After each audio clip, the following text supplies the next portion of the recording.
a group of people who claim to be destined for an abode of eternal success are miserably unsuccessful in this transient life? Why is it that a group of people who are meant to be the Khalifas of Allah subhanahu wa ta'ala upon this earth, the vicegerents of Allah subhanahu wa ta'ala upon this earth, have become slaves to a godless capitalist society? Why is it that when you speak to these people and you speak about the atrocities which are committed against them, they all say they are committed because we are Muslims? They all say that our civil liberties are being eroded because we are Muslims. But when you look at them and you look at the solution that they're looking for, it's somewhere else. It's not in the Quran and the Sunnah. They are looking at this philosophy, or they are looking at this ideology. They say the problem is that we're Muslims. That what is happening to us today is because we are Muslims. But if you look into their lives, they are looking at this philosophy. But one thing that they don't look at is the Quran and the Sunnah. And understand, for everybody else, other philosophies will work, other ideologies will work, but for the Muslims, no other ideology, no philosophy will work. The only thing which will bring back the izzah of the Muslims is the Quran and the Sunnah. That is the only thing. And therefore, let's look into the life of the Prophet ﷺ and the words of the Prophet ﷺ. Upon occasion, the Prophet ﷺ was speaking to a group of Sahaba radiallahu anhum about a time which will be full of fitna. And the Sahaba became very concerned. And they said, Mal makhruju minha. They said, what will be the way out, O Messenger of Allah? They became concerned. They said, what will be the way out? And the Prophet ﷺ said, Kitabullah. He said, hold on to the book of Allah in the time of fitna. This is what you have to do. And this is why for 1400 years, not a word, not a letter, not a dot has changed in the book of Allah subhanahu wa ta'ala. 1400 years. In the period of 1400 years, rivers change direction. Civilizations fall and others rise. Languages become extinct and others evolve. But the book of Allah subhanahu wa ta'ala is exactly the way it was revealed 1400 years ago upon the Prophet sallallahu alayhi wa sallam. This is a book regarding which Allah says, Inna nahnu nazalna dhikra wa inna lahu lahafidhun. We have revealed it and we will look after it. Allah has taken the duty upon himself to look after the book of Allah subhanahu wa ta'ala. And therefore no interpolation can come unto it. So the Prophet ﷺ said, hold on to the book of Allah. فِيهِ نَبَأُ مَنْ كَانَ قَبْلَكُمْ. In it is the narratives of those who came before you, the stories of those who came before you. The Prophet ﷺ is speaking about a time of fitna. So what relation does fitna have about the stories in the book of Allah subhanahu wa ta'ala? See, Allah subhanahu wa ta'ala has a thing called sunnahs. And the sunnahs of Allah subhanahu wa ta'ala never change. They remain the same throughout humanity. And this is why, that if you want to understand why you're in the decadence that you find yourself in today, then you look into the stories of the old and you will find relevances. You will find how the help of Allah subhanahu wa ta'ala came to them. And if you look into the story of Musa alayhi salatu wasalam and Fir'aun, you will find many relevances. You will find many relevances. What made Fir'aun haughty? What made him proud? It was his power. And this is why he killed, in some narration, 20,000 Israelite children. In some narration, 80,000. He butchered them because he wanted to secure his kursi. And you look at the powers today, that they can kill 1.5 million children in Iraq to spread their hegemony. This is exactly the same thing. Fir'aun had a policy that either you were with him or you were against him. And if you were against him, then Fir'aun would put you into bondage. What does society, what do the powers of today do? They put you in bondage, but bondage of many types. See, today what they do, they slap embargoes upon you, sanctions upon you. So when your people are sick, they don't have the medicine to cure. When you want petrol, you don't have the petrol. You don't have the infrastructure in your country. You cripple that economy. It's bondage. It's slavery. It's just a different form of slavery. And really, it would be no exaggeration to say that the Muslims living in the West are like Musa alayhi salatu wasalam, who grew up in the house of Fir'aun. Because Musa alayhi salatu wasalam grew up in the house of Fir'aun, and the Muslims in the West are like Musa alayhi salatu wasalam, who grew up in the house of Fir'aun, and he was a source of destruction for Fir'aun. But the reality is that we do not want to be a source of destruction for these people, because the reality is that many of these people are good at heart, but we have failed in our duty. We have failed in our duty to these people, to call them towards Allah subhanahu wa ta'ala, because we're caught up in the rat race. And all our days spent in the dunya, we have no time for anything else.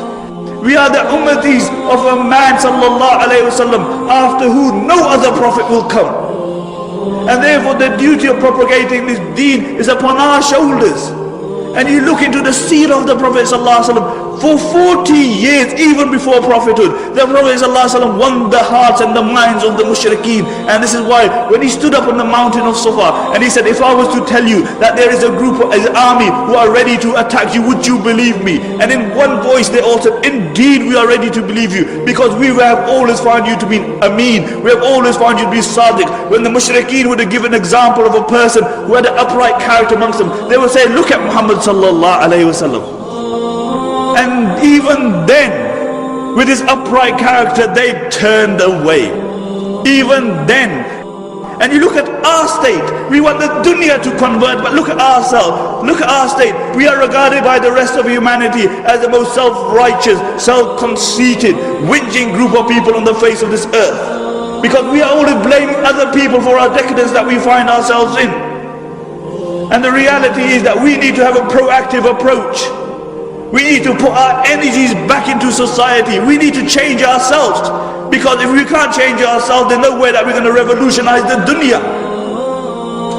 You know, if you can't wake up for the Fajr namaz, then don't speak about revolutionizing the world, really. Because how is the help of Allah subhanahu wa ta'ala going to descend upon a group of people? Look at our society. Wallahi, look at our society. That 90%, 80 or even 70, even 50% of our women don't even know the farz of ghusl. You expect the help of Allah subhanahu wa ta'ala to descend?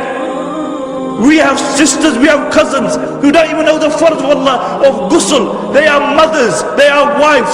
The whole life they go through it in a napak state. How do you expect the help of Allah subhanahu wa ta'ala to descend?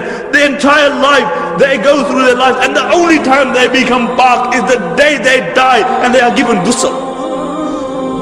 And then you expect the help of Allah subhanahu wa ta'ala to descend? See, the sunnah of Allah subhanahu wa ta'ala, that you must do as much as you can, and then Allah subhanahu wa ta'ala help descends. And you look into the life of Prophet sallallahu alaihi wasallam, you will see this again and again and again, that he did as much as he could. And then the help of Allah subhanahu wa ta'ala descended. And understand that to call people to Allah subhanahu wa ta'ala is a difficult duty, and you will find obstacles. But if you remain steadfast, if you stand for the sake of Allah subhanahu wa ta'ala, then your ajr is by Allah subhanahu wa ta'ala. But you will find obstacles. So this is the approach that the Muslims should have, that you have a proactive and you do sabr upon the calamities, because our dar, our abode is a hereafter. This is what the Muslims aspire for. So the Prophet ﷺ said a time of fitna will come. So in this time of fitna, hold on to the book of Allah. فِيهِ نَبَأُ مَنْ كَانَ قَبْلَكُمْ. In it is the narratives of those who came before you. وَخَبْرُهُمَا بَعْدَكُمْ. And the stories of those who will come after you. The news of those who will come after you. Why does Allah mention the news of those who will come after you? See, the book of Allah subhanahu wa ta'ala is a book which is a source of guidance until the final day. Shaitan promised Allah subhanahu wa ta'ala 4 things. He said, وَلَأُضِلَّنَّهُمْ. He said, I will lead them astray. And you look at majority of humanity today, instead of becoming the servants of Rahman, they are the servants of Shaitan. Then he said, وَلَأُمَنِّيَنَّهُمْ. And he said, I will give them unto their false passions and their desires. And subhanAllah, you can broadly define false passions and desires into 2. One are your carnal desires, your desire for the flesh. And you look at our society, how it has succumbed to the wish of Shaitan. Really, you look into our society today, that it is a sex-driven society, it is a sex-mad society. That the society promotes sex as long as you have safe sex, because according to them it's a physical thing. You carry on. Whilst Islamically it's a spiritual thing. When a husband comes to his wife, he recites du'as, and Allah subhanahu wa ta'ala safeguards that child. And the ulama write that this is the first right of the child, because it's a spiritual thing. And you look at our society today, that if by the age of 16 you haven't broken your virginity, there's something wrong with you.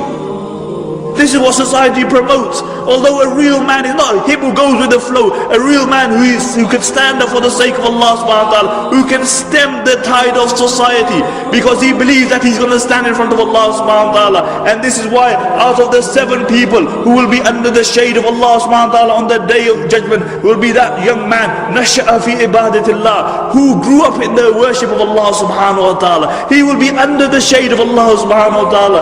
So the first form is your carnal desire. وَلَأُمَنِّيَنَّهُمْ, I will give them unto the carnal desires.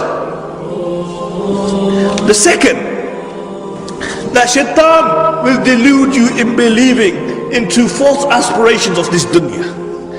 He will make you believe in false aspirations of this dunya, and he will make this dunya the purpose of your life. Not only will he make this dunya the purpose of your life, he will not give you time to even think about the purpose of your life. And subhanAllah, how you see how the promise of shaitan is coming to pass. You know, they give you your TV sets, and then they give you your videos, and then they give you your DVDs, and then they give you your satellite channels, so you have more channels than you can even count. And then they give you your mobile phones, and then they give you voice activated mobile phones, and then they give you your camera phones, and then they give you your video phone, and then they give you the internet, and then they give the internet on your mobile phone. Like the posters say, you can shop until you drop dead. And when you drop dead, the same shaitan will say, La talumuni, lumu anfusakum. Don't blame me, blame yourself. I called you and you obliged. And you will be suckered like the billions who were suckered before you. So the second promise of shaitan was وَلَا أُمَنِّيَنَّهُمْ. The third promise of shaitan was وَلَا أَمُرَنَّهُمْ فَلْيُبَتِّكُنَّ أَذَانَ الْأَنَامِ. I will command them, and they will slit the ear of the cattle. What the mushrikeen would do is that they would slit the ear, and they would slit the animal, and they would let it on the name of their gods, and they would let it walk, and wherever it fell, it was halal for the males and it was haram for the women. This is what they would do. The author of Tafsir al-Mazri mentions that this means that a time will come where shaitan will tell man to disfigure the creation of Allah subhanahu wa ta'ala. And you see this today, really. You look into our society, a consumer society, where they try to create chickens without feathers. They try to create chickens without feathers. Where recently in Switzerland they found a fruit fly, and from that fruit fly they found a gene which they dubbed eyeless. And when they noted that wherever they injected this gene, an eye would grow, and they injected this gene on 14 places of this dragon, on this fruit fly, and on 14 places on the anatomy of the fruit fly, eyes grew. See, this is man playing God, playing with the creation of Allah subhanahu wa ta'ala. But it doesn't stop there. You look at those who reach the pinnacle of success. Really, look at those people who reach the pinnacle of success. Those like Michael Jackson. You know, this guy was a good looking person a few years ago, but he reaches a pinnacle of success, and then he's deluded by the dunya. He even thinks that there must be some more contentment out there, but doesn't really realize that the only contentment is the contentment of the heart. The only time you can really have contentment is when you recognize your creator. And then what does he do? He starts playing around with his features. He starts disfiguring his features. And now you look the way, the guy doesn't even look like a human being. Because this is what shaitan said, I will command them, and they will change, disfigure the creation of Allah subhanahu wa ta'ala. And the fourth promise of shaitan is وَلَأَمُرَنَّهُمْ فَلْيُغَيِّرُنَّ خَلْقَ اللَّهِ. I will command them, and they will change the creation of Allah subhanahu wa ta'ala. Subhanallah. You know, the traditional interpretation for this verse was to shave the beard was to change the creation of Allah, because this was a sign of a man. To pluck the eyebrows was a sign of change, a sign of changing the creation of Allah subhanahu wa ta'ala. But because the book of Allah subhanahu wa ta'ala transcends time and space, it is relevant for all time, because it guides us until the final day. Today, it relates to your GM foods. This is changing the normal process, changing the creation of Allah subhanahu wa ta'ala. See, when they take the antifreeze gene from the Arctic fish and they inject it into your tomatoes so they have longer shelf lives, this is playing with the creation of Allah subhanahu wa ta'ala. Because believe it or not, fish don't have relationships with tomatoes. It doesn't work like that.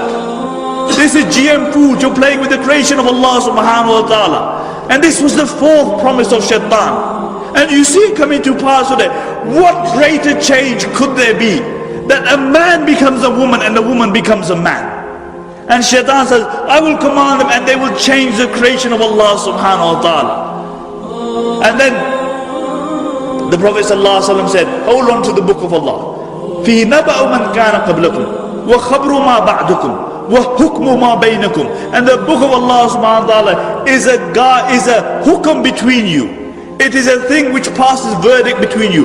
هُوَ الْفَصْلِ لَيْسَ بِالْحَصْلِ. It is a thing which differentiates between right and wrong, and it is not jest. The Prophet ﷺ articulated this 1400 years ago, that when the Muslims will think that their honor lies somewhere else, that Allah will disgrace them. Look at the Sahaba radiallahu anhum. These were a group of people who were regarded by the rest of humanity as falafilin. And then the Prophet ﷺ came and he transformed these people. He brought an impetus, he brought a drive, and this was Islam. And then these very people who were regarded as the worst of people became the best of people to walk upon this earth after the Anbiya alayhi salatu wasalam. What was it? It was Islam. See, for other people, other philosophies will work. For other people, other ideologies will work. But for the Muslims, nothing besides Islam will work. Because this is ummah, regarding what the Prophet Allah subhanahu wa ta'ala articulates in the Quran. كُنْتُمْ خَيْرَ أُمَّةٍ أُخْرِجَتْ لِلنَّاسِ تَأْمَرُونَ بِالْمَعْرُوفِ وَتَنْهَوْنَ عَنِ الْمُنْكَرِ. That you are the best of creation. You are taken out for mankind. Now, if you think that your Israelites in some other philosophy and ideology, you're deluded. The only time the Muslims had respect were when they held on to the deen of Allah subhanahu wa ta'ala. Look at history. And then when they turned away from the deen of Allah subhanahu wa ta'ala, Allah turned away from them. And this is why we find ourselves in the decadence that we do today. Look at the state of the Muslims. And until we realize that the problem that we have today is because we have turned away from Allah subhanahu wa ta'ala, and we go back to the Quran and the Sunnah, we go back to the word of the Prophet sallallahu alaihi wasallam and find our remedy. But the problem is that we look for remedies everywhere else other than where we should. And this is why we're in a sick state. Aren't we sick today? Aren't the minds of the youth confused? What should we hold on to? Aren't the hearts sick? Because society has many impulses. It will tell you, pull you in many directions. And then the more direction you go, the more confused you will be. Do you know what causes seasickness? Seasickness. Do you know what causes it? See, the ears send a message to the brain that, you know, when the boat rocks, that there's something wrong. And the eyes send a message to the brain, no, I see everything's fine. So you have two confusing messages going to the brain. And as a consequence, you feel sick, you vomit. You feel sick. And this is why today you will find that the Muslim Ummah is sick, because we are pulled in so many directions. The minds are sick, the hearts are sick, the brains are confused. And the only thing which remedies seasickness is what? That when you come up to the top deck and you look at something which is totally straight, like the horizon, then all the confusion is removed. And similarly, there is only one guidance for us. And Allah subhanahu wa ta'ala states this in the beginning of Surah Qaf. He says, Alhamdulillahi allazi anzala ala abdi al-kitaba wa lam yaj'al lahu iwaja. All praise be to Allah subhanahu wa ta'ala, who has revealed on the Prophet sallallahu alaihi wasallam, his servant, a book, and he has left no crookedness in it.